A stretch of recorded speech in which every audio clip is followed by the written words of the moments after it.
All right, Shalom, Israel, Shalom. Shalom. Back with another video.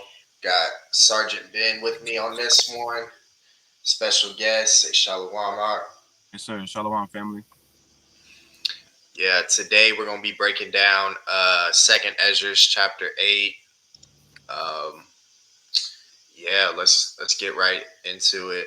First, giving all praises to Yahweh, All praise to Yahweh, Hashem, Bahashem, Mashiach, Hamashiach, Yahushua. Yahushua, Bahashem, All praises Rakatash, all due. praises due.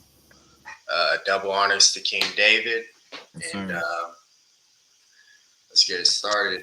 Um, Salak, y'all, if on his side of the video, if it's like delayed, I don't, he was kind of telling me that it's kind of delayed on his side. So Salak for that, but you Khan, should Salak. still be able to hear him just fine. Um, but yeah, the way we're going to do it is we're just going to break up this chapter because there's like 60 verses in here. And then we're just going to bring precepts out as we go. Um, but yeah, let's start.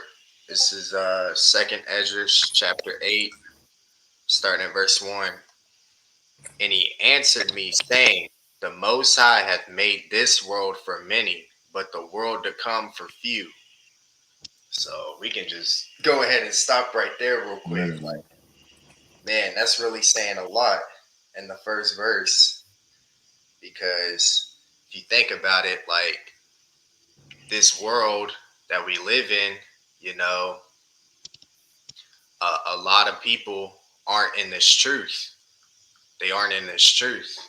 And there's only a few of us that are, because the Most High, you know, through past captivities, He's always saved a remnant in a sense. So when you look at that verse, when it says the world to come for few, because we're the only ones that know that this world is about to pass away, just like in the days of Noah, before the flood came. So yeah, it's just, man, just that verse alone just has you really thinking like, man, we're truly blessed to know the things to come and to know that we have an everlasting kingdom on the way for us. Um, let's go to verse 2. I will tell thee a similitude, Esdras, as when thou askest the earth, it shall say unto thee, that it give much mold, whereof earthen vessels are made, but little dust that gold cometh of. Even so is the course of this present world. Verse 3. There be many created, but few shall be saved. And I'm going to bring out a precept for that. Let's go to Matthew chapter 22 and verse 42. Wait, hold on. No, that's not the right verse. Hold on. Hold on. It's a lot. Is it 20? It might be. I must have written it down wrong. Hold on. I know in the book it says 20 and 16. 20 and 16. Yeah, con, the water. Yeah, I must have written it down wrong. Yeah, Matthew 20 and 16. So the last shall be first, and the first last. For many be called, but few chosen. So just like you had brought out in the Brotherhood Breakdown, even these Pharisees are called, but they're not chosen. They don't have the true oil of, this word. They still hang on to the law of Moses when the law of Moses has been done away with for over 2,000 years, you know? Khan. So, yeah, man, we're chosen. We've been called and chosen, So we just got to really just meditate on that, man. The Most High chosen us from the beginning, and it's really like crazy to fathom, but just being in this truth, it's just it's what it is at this point. I mean, we've been called by the Most High to do this work, to be the rulers and judges of this universe. You know, future rulers and judges, man. So we Con. just gotta constantly rejoice in that. Constantly thank the Most High for choosing us, man. Because even the scriptures say He chooses the poor of this world. Um, you know, He's always on the side of the underdogs, and we've been the underdogs for the longest. We've been the underdogs for the longest in this world. We ain't never had anything like that. So He's gonna raise us up, or He is raising us up now spiritually, and then Con. physically we're gonna get that reward. Hey, I was gonna bring that precept up as well, saying he chose it before the foundation of the world. Spirit just hit me on it. Con, This is Ephesians chapter 1, and read verses 3 through 5. It says, "Blessed be the power and Father of our Master Yahushua Hamashiach, who have blessed us with all spiritual blessings in heavenly places in Hamashiach, according as he have chosen us in him before the foundation of the world, that we should be holy and without blame before him in love, having predestinated us unto the adoption of children by Yahushua Hamashiach to himself, according to the good pleasure of his will." Con. con. Yeah, that's it, man. You know, it truly is a blessing to be in this truth, man, and not be lost and you know be like any other 2/3. You Mm-hmm. know. So let's continue reading though. 2 Esdras chapter 8, verse 4. So answered I and said, Swallow them down, O my soul, understanding and devour wisdom. For thou hast agreed to give ear, and art willing to prophesy, for thou, for thou hast no longer space than only to live. O Lord, if thou suffer not thy servant, that we may pray before thee, and thou give us seed unto our heart, and culture to our understanding, that there may come fruit of it, how shall each man live that is corrupt, who beareth the place of a man? For thou art alone, and we all are one workmanship of thine hands, like as thou said. For when the body is fashioned now in the mother's womb, and thou givest it members, the creature is preserved in fire and water. 9 months doeth thy workmanship endure thy creature, which is created in her. But that which keepeth and is kept shall be preserved. And when the time cometh, the womb preserved delivereth up the things that grew in it. For thou hast commanded out of the parts of the body, that is to say, out of the breast, milk to be given, which is the fruit of the breast. So you can kind of see where Esdras is going here. It's basically like saying, man, like, um, you know, if he's trying to figure out like why we're going through what we go through as a people, man. And it's like, and if you read verse 8 through 10 again, he's basically saying like, you know, if we're so meticulously, created in our mother's womb, and she brings forth that life, then like why would you want to why would you want to destroy something like that in a sense. Um, but he's just trying to figure out the ways of the Most High, and we know the scriptures say that His ways are above ours. So you're gonna see that throughout this passage of him questioning the Most High, like why is our people going through this? Like why do the righteous have to suffer in a sense? Like why do we have to go through this? Like what's the point? You know.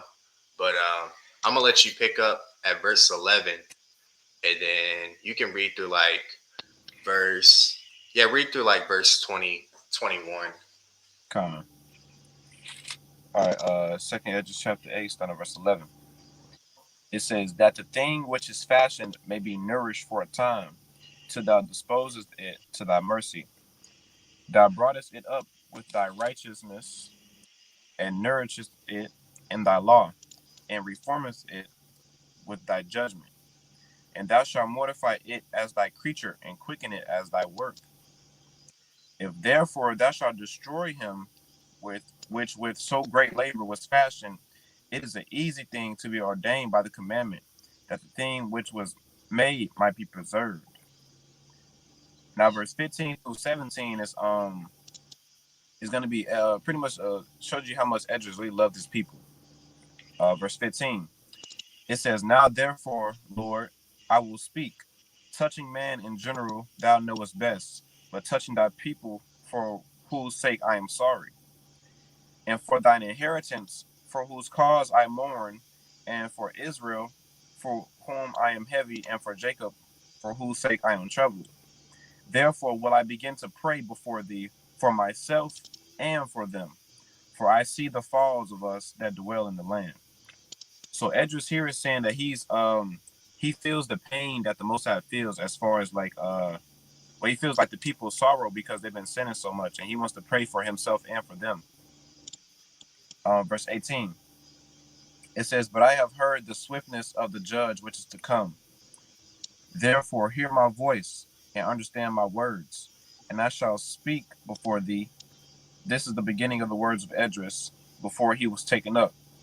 "And I said, O Lord, thou that dwellest in everlastings, which beholdest from above the things in heaven and in the air, whose throne is inestimable, inestimable, whose glory may not be comprehended, and before whom the hosts of the angels stand with trembling."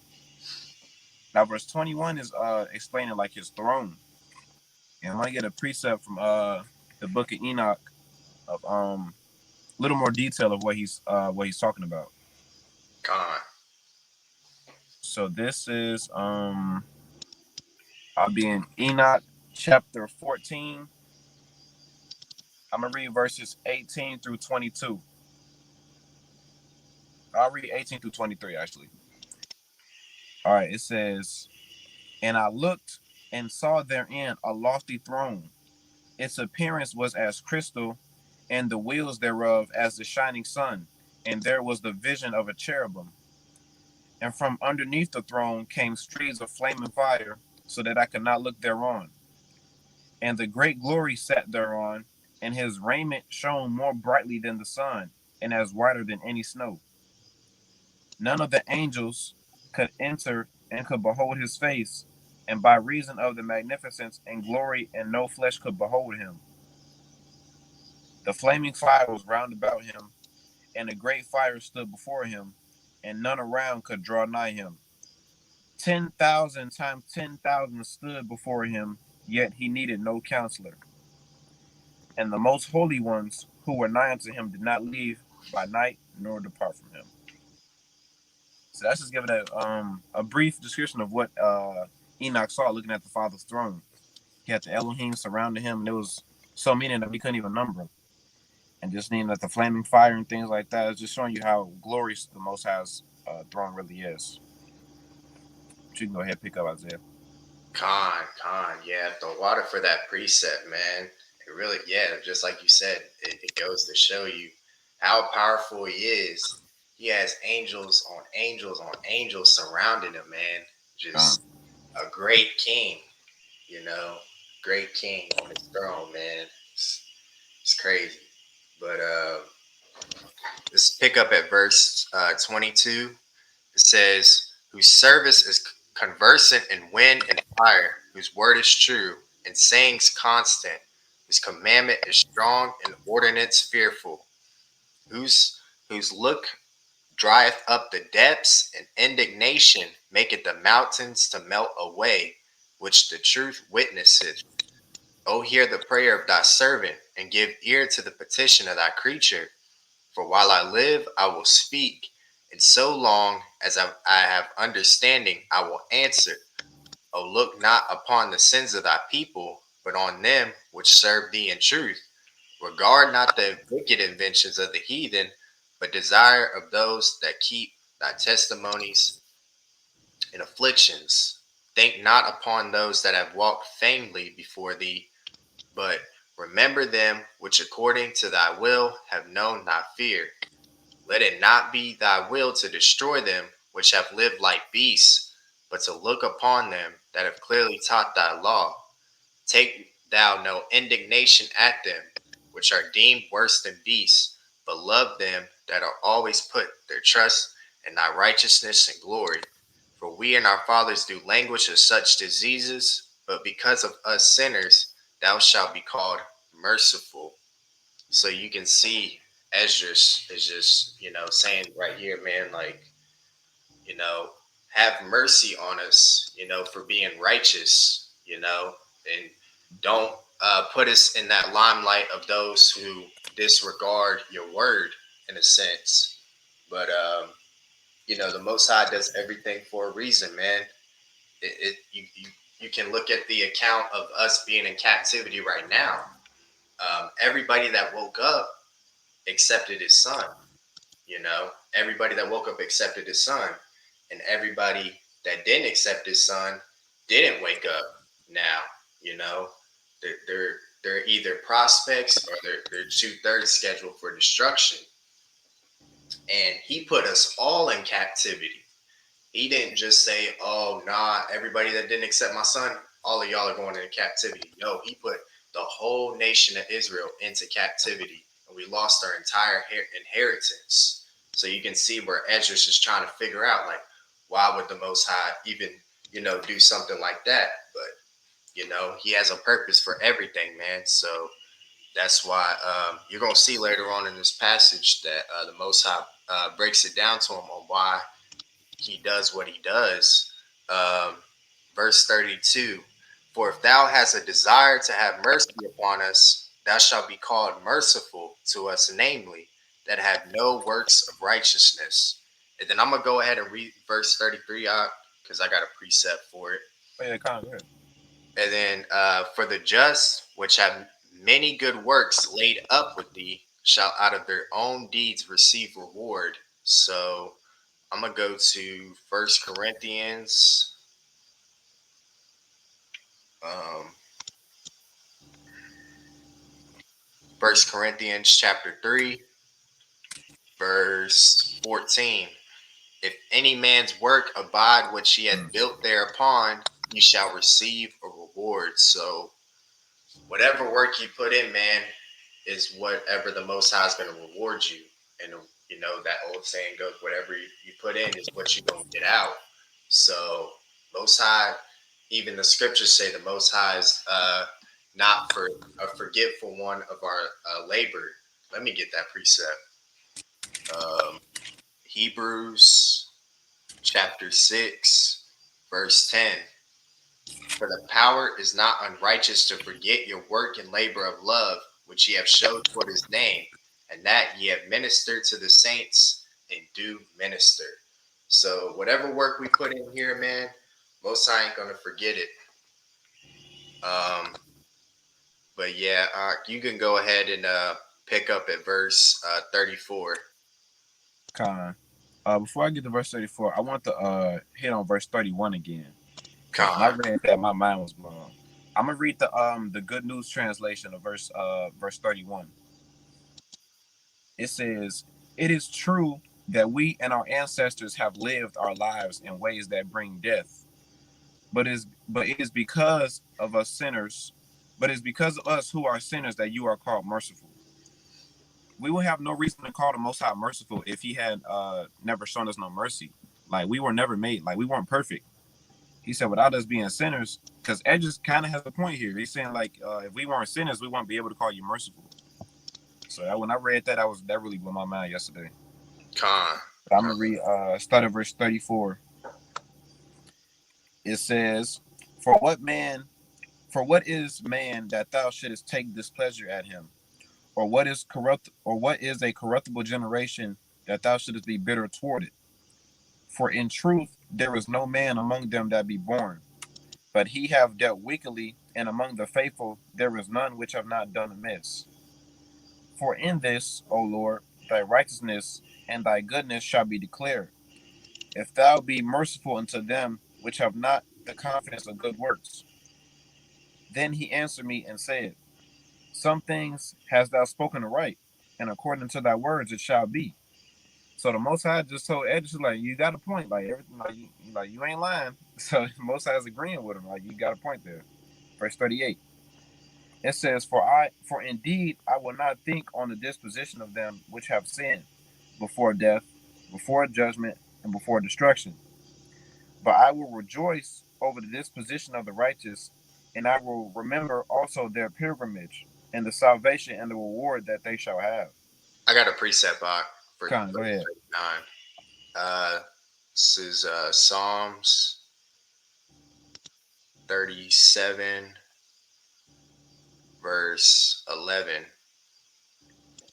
It says, "But the meek shall inherit the earth and shall delight themselves in the abundance of peace." So, um, yeah, man, us being the meek, you know, Most High has chosen us for this inheritance, man, because we've humbled ourselves and been obedient to Him throughout these many generations. Yes, we have sinned against Him, but we've always been the one to come back to Him. We have that connection with Him in a sense. So, um, Con. yeah, you can continue reading though. I just wanted to bring that out. Oh yeah, throw it up. I'm gonna start at verse 40. It says, "Like as I have spoken now, so shall it come to pass. For as the husbandman soweth much seed upon the ground, and planteth much trees, and yet the thing that is sown good in his season cometh not up, neither doeth all that is planted take root.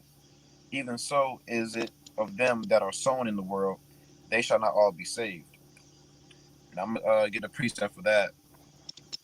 I'm gonna go to Matthew 24, verse 31.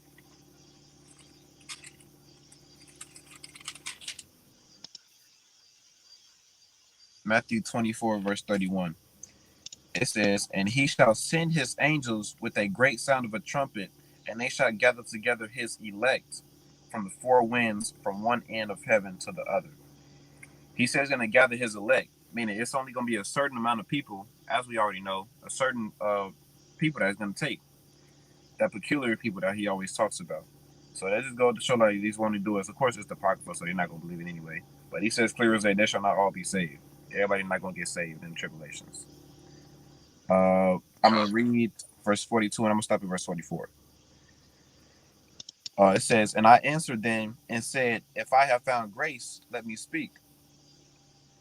Like as the husbandman's seed perisheth, if it come not up, and receive not the rain in due season, or if there come too much rain and corrupt it. Even so perisheth man also which is formed with thy hands, and is called in thy own image, because thou art like unto him, for whose sake thou hast made all things, and liken him unto the husbandman's seed." So Edris and the Most High are having like a conversation, but it's like you have to have a certain type of relationship with the Most High to even like talk like that. Because even look at the respect that he had for the Most High, verse 42. He's saying, "If I have found grace with you, let me speak." So it's kind of like they have like a dialogue here. And, usually the Most High, when he speaks, that's it. But Ed just had a different type of relationship with the Most High. Where they had a full blown conversation. So let's go to show you that you really have to have that type of relationship with the Most High to build that trust and build that love between one another. con, You can go yeah, ahead. yeah. Let's yeah, I'm gonna pick up at verse 45. It says, "Be not wroth with us, but spare thy people, and have mercy upon thine own inheritance, for thou art merciful unto thy creature." Then answered he me and said, "Things present are for the present, and things to cometh for such as be to come." So Most High is saying there, like, whatever's here now is for now, but there's something in store for y'all later that's coming. Verse 47: "For thou comest far short that thou shouldest be able to love my creature more than I, but I have oft times drawn nigh unto thee, and unto it, but never to the unrighteous." So he's basically telling Edris, like, you can't really, um, are you trying to say that you love my creation more than me? You can't say that, you Mm-hmm. know. Um, Verse 48: "And this also thou art marvelous before the Most High, and that thou hast humbled thyself as it becometh thee, and hast not judged thyself worthy to be much glorified among the righteous. I'm gonna actually for I think it would be best if I actually read the Good News translation for Con. verses 46 through 49, Mm-hmm. just so y'all can get a better understanding on that. Hold on. Yeah, it definitely is different with the translation for that one. Oh yeah, Con. Uh, Cause yeah, you can read the King James version and you'll gloss over what it's really trying to say there. Um, yeah. Let me start back at verse 46. He answered, "The present is for those who live now, and the future for those who are to come. You are certainly not able to love what I have created more than I do. Never again consider yourself among the unrighteous as you have done so often. Yet am I very pleased that you have shown proper humility and not boasted by thinking yourself as righteous." So, just like Ben was saying, man, like he's humbled himself, you know, and having that relationship with the Most High. So, the Most High, of course, if you're obedient to Him and you're willing to listen, then He's gonna, um, not everybody has a relationship with the Most High like this because it's you got to think the Most High molds us in different ways, and He knows who's gonna have that closer relationship with Him and who's not. And Esdras was blessed to be one of them.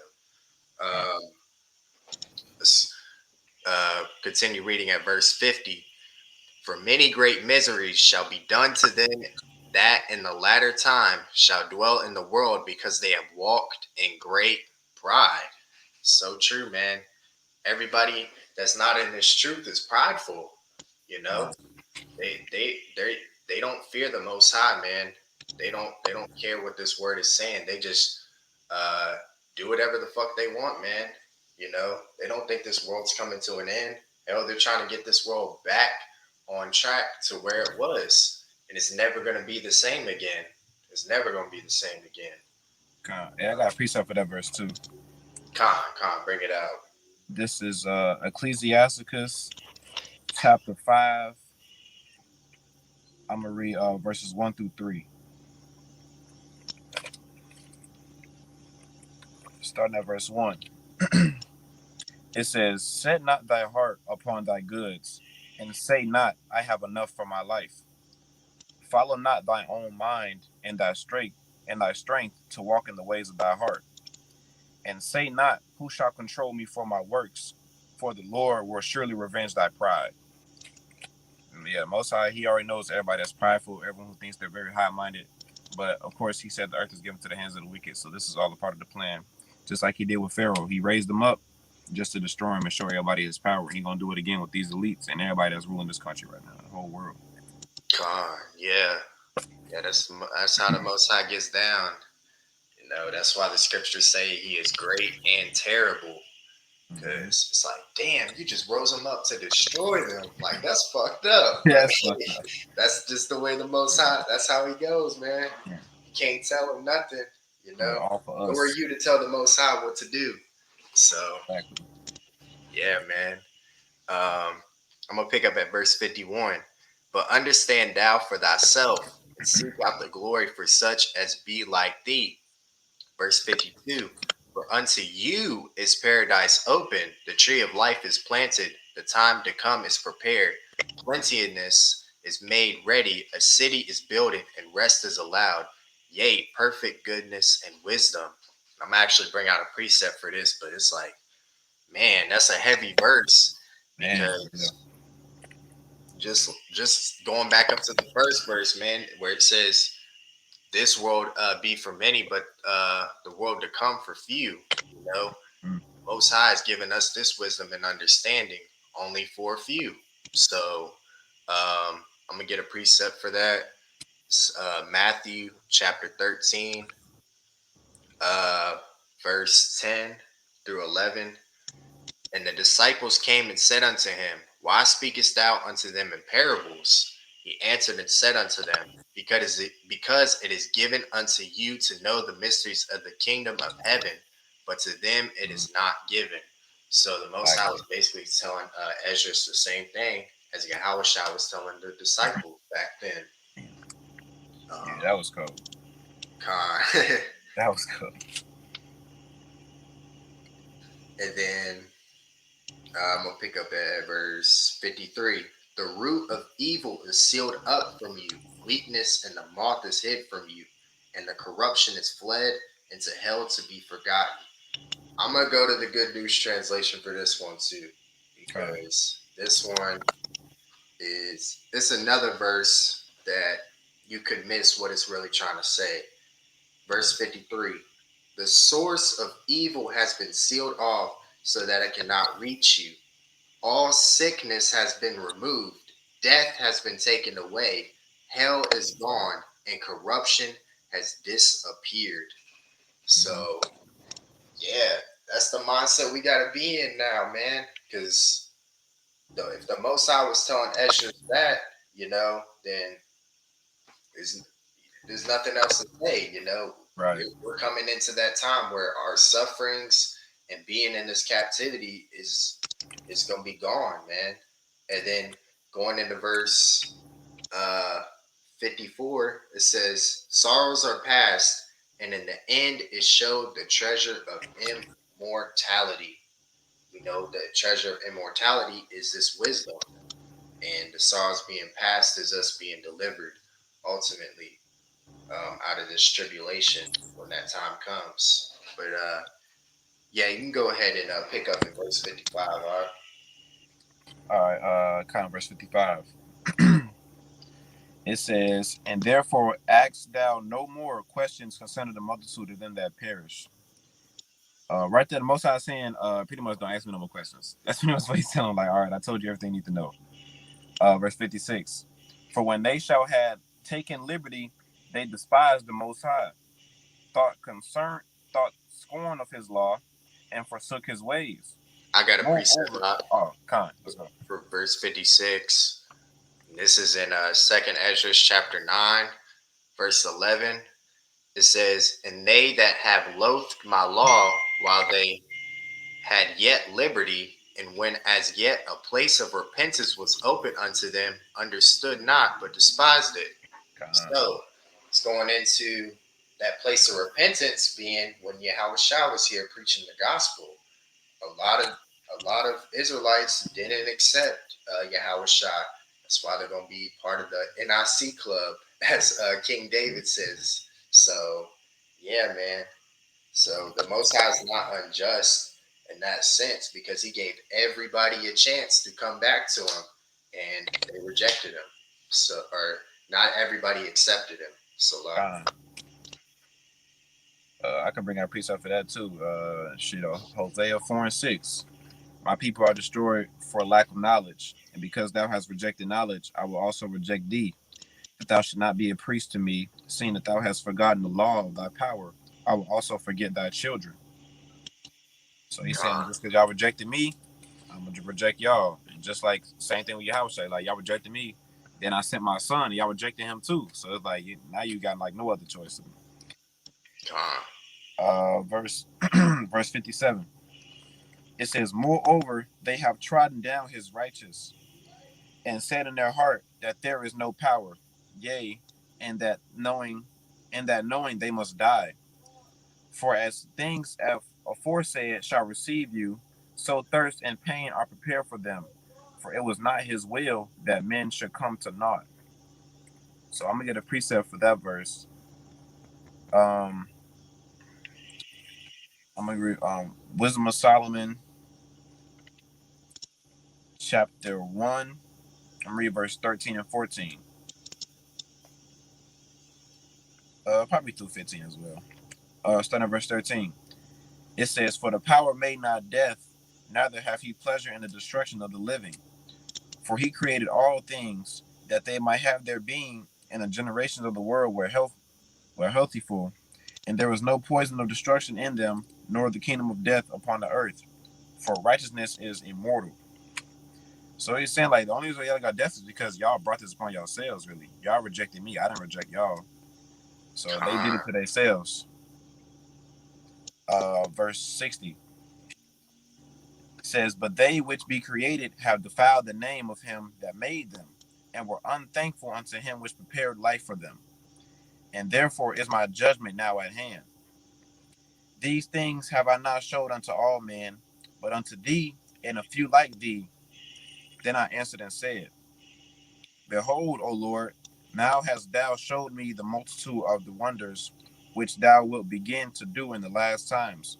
But at what time thou hast not showed me." con. Con.